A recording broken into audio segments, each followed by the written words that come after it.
House after that Sandy Hook massacre and meeting the parents of those children. I had been involved in this issue since the early 1990s as Attorney General of the state of Connecticut, when Connecticut passed its assault weapon ban, and it was attacked in the courts. I went to court, tried the case, argued it in the state Supreme Court after we won it in the trial court, and Connecticut had an assault weapon ban. But we all know that guns have no respect for state boundaries. The strongest assault weapon ban by any state is no better than the weakest in another state. And that's why we need this national law. A national law will save lives. And my thanks to Senator Murphy for championing the Bipartisan Safer Community Act. We know from the numbers that he just gave you, the numbers tell you these measures work. Keep guns out of the hands of dangerous people, dangerous to themselves because they want to commit suicide, or dangerous to others, and you save lives. But what is so searing and profound for me are the faces and voices of the victims. In their name, we need to honor their loss with action. Honor with action. We can save lives if we take the lessons from the laws that have been passed. And in Connecticut, where we have a stronger assault weapon ban, we have Ethan's Law requiring safe storage. We have a better background check bill. We have a red flag statute. The combination of these measures has reduced gun violence dramatically. These laws work. They save lives. We ignore that lesson at our peril, but more importantly, at the peril of children and moms and dads and others who are the real victims. And the trauma of assault weapon injuries and deaths is not just the individuals who are injured or killed. It is also the trauma of seeing it, of hearing about it, of experiencing it when kids learn or watch it. And that trauma seeps into the consciousness of America and affects all of us. So I'm grateful to stand here with Senator Schiff. Thank you for continuing to champion this measure in the great tradition of Dianne Feinstein and Chuck Schumer, who has been an advocate of it, staunch and steadfast. And my hope is, let me just say finally, that this measure will, in fact, be bipartisan. I know it sounds naive or futile, but I still believe, as I did back in the 1990s, that gun violence prevention is not red or blue, it is American. And America is uniquely dangerous from gun violence. Among the industrialized countries, we have higher rates of gun violence and deaths than any other major developed country, and we need to make it bipartisan. I feel that we will, and I have the honor now of introducing Senator Schiff's partner in this effort, Senator Alex Padilla, who has been an advocate from his first days in the United States Senate. Thank you, Alex, for being here. Thank you, Senator Blumenthal. I want to also thank my colleagues that are working so hard and diligently to reintroduce this assault weapons ban, and we're going to keep fighting until we get it passed and signed back into law. Senator Schiff, my partner in California, Senators Murphy and Blumenthal, Representative McBath, thank you for your passion for your commitment, and a big, big thank you to all the gun safety advocates and survivors that are here, bringing your stories to the halls of Congress, trying to appeal to the hearts and the minds of our Republican colleagues. Senator Blumenthal, I'll tell you, I've been committed since day one in the Senate. It's because of my background in the state of California, which, like Connecticut, has an assault weapons ban. Was the first in the nation decades ago, as you heard from Senator Schiff. And the numbers don't lie. The assault weapon ban works. Fatalities are down because of it. Lives have been saved. The number of incidents have been reduced. But as you pointed out, state laws stop at the state line. And as long as it's easy for someone in California to leave the state and bring back an assault weapon, or somebody from a neighboring state to come to California with an assault weapon, we're still at risk. And so we need a national ban, as we had once upon a time under the leadership of our predecessor, Senator Feinstein.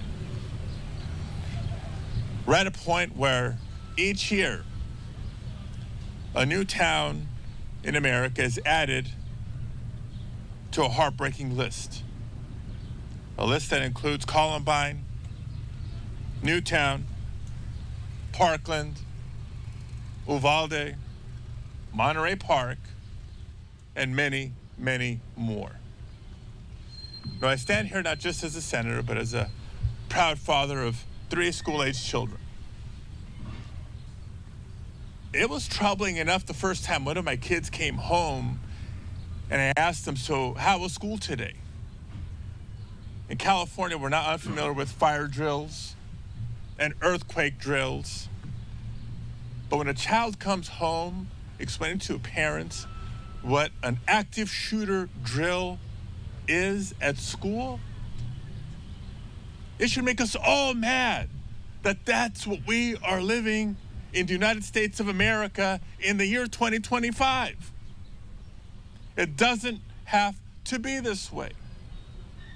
Let alone the thought that there's been shootings in schools elsewhere in America, and it can happen in your own community. If it can happen anywhere in America, it can happen anywhere in America. And when it happens, our Republican colleagues may offer their thoughts and prayers, but sadly, that's it. They'll offer thoughts and prayers and then sit back and do nothing.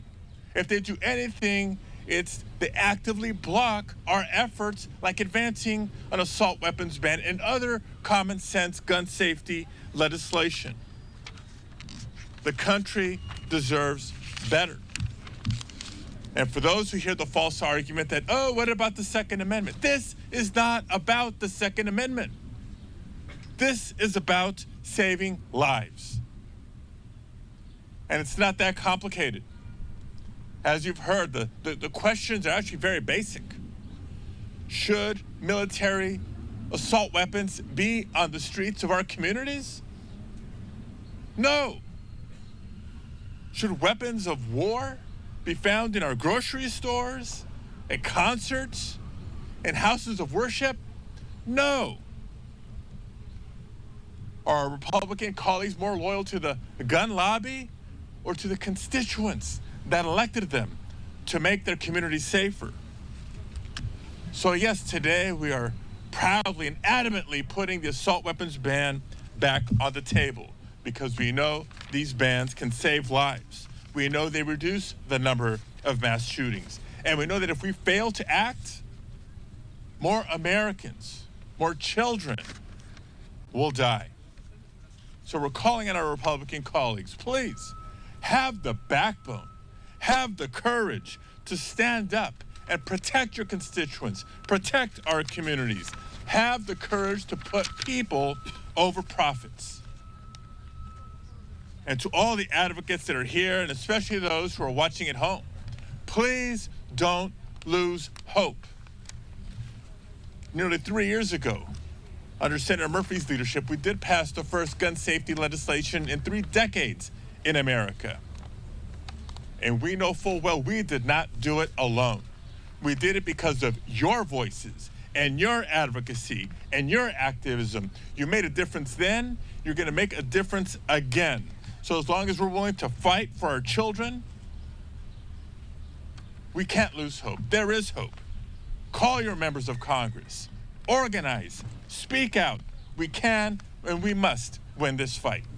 Thank you very much.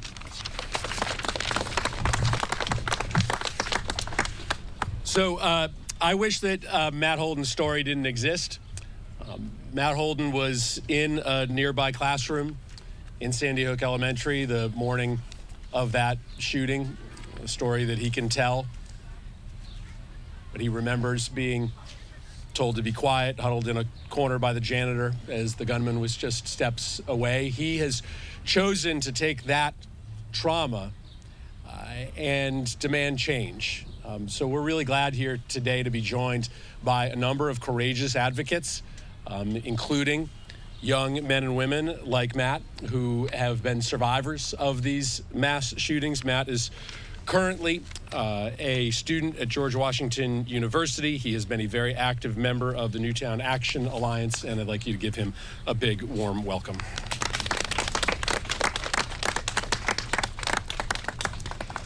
Thank you. I want to thank Senator Murphy for the introduction, and I want to thank everyone who came out today to show support for this cause. It really does mean so much to us as survivors. Well, like the Senator said, my name is Matt Holden. I'm a student at George Washington University, an advisory board member of the Newtown Action Alliance, and I'm also a survivor of the Sandy Hook school shooting.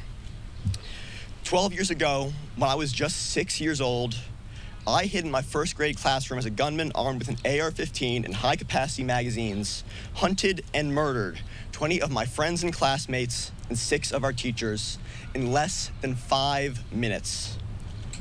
I've spent every day since trying to live in a world that still allows those weapons of war to be sold legally to civilians. A world where kids like me are expected to survive, to grow up, and to somehow carry this trauma like it's normal. It is not normal. What happened in my school should have been the moment this nation changed, but it wasn't. So survivors like me had to become the change.